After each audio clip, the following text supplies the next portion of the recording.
जिल्हा परिषद केंद्रीय शाळा बाळापूरच्या व्यवस्थापन समिती पुनर्गठित, अध्यक्षपदी रवी येलमोड। नमस्कार, इंद्रधनुष्य टाइम्समध्ये आपलं स्वागत आहे। 12 जुलै 2025 रोजी जिल्हा परिषद केंद्रीय प्राथमिक शाळा बाळापूर येथील शाळेत पालक सभा घेण्यात आली। त्या सभेच्या अध्यक्षस्थानी माजी अध्यक्ष देवण्णा नारायण जंगेटवार होते।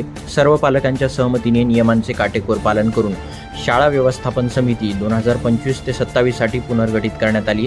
यावेळी अध्यक्षपदी रवी दत्तराम येलमोड, उपाध्यक्षपदी भूमेश बाबूराव यनगंटीवार, सदस्यपदी सुजाता निखिल सूर्यवंशी, सविता अविनाश सूर्यवंशी, सीमाताई गंगाधर कोठारे, आरती शंकर जिव्हाळकर, रजनी सुभाष बागडी, आरती राम चव्हाण, चंद्रमुनी भगवान गायकवाड, साईनाथ मोतीराम डेबेकर, माधवराव रामकिशन शिंदे, गोविंदराव आनंद सूर्यवंशी, शिक्षण प्रेमीपदी देवण्णा नारायण जंगेटवार, शिक्षण प्रतिनिधीपदी रामकुमार विठ्ठलराव चिलकेवार, सदस्य सचिवपदी माधवराव संभाजीराव वारले निवड झाली। स्वाध्याय परिवार यांच्या वतीने यावेळी शाळेच्या आवारात वृक्षारोपण करण्यात आले।